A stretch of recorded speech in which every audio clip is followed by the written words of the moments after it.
Pro lepší zvuk použijte sluchátka.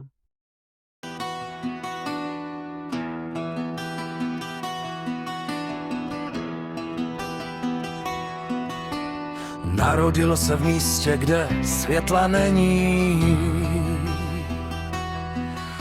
v bažinách, kde šeptají stíny vznění.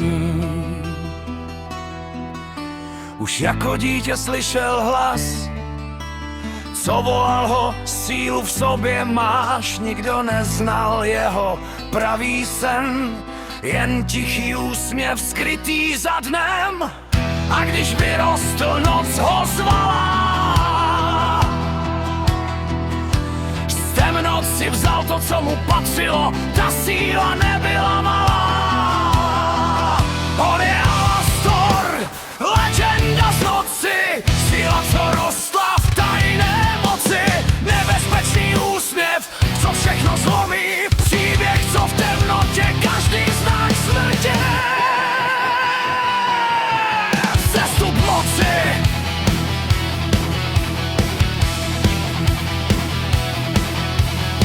Jednoho dne se ticho zlomí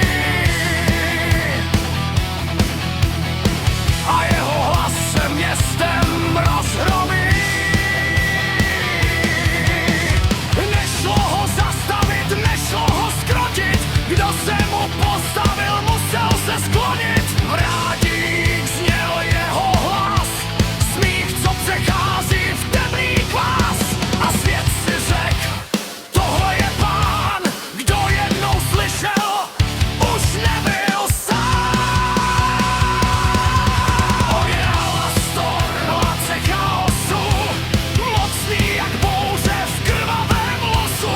Všichni se báli jeho kroku, příběh, co přepisuje hranice toku. Říká se, že jednoho dne přišel s úsměvem, zmizely sny. Říká se, že přinesl tmu a ve světě nechal jen starou hru. Jeho minulost nikdo ji nezná, jen ozvěna z rádia, tichá, chladná. Ale jedno ví každý, kdo žil s ním, Alastorův smích ten nikdy neutych.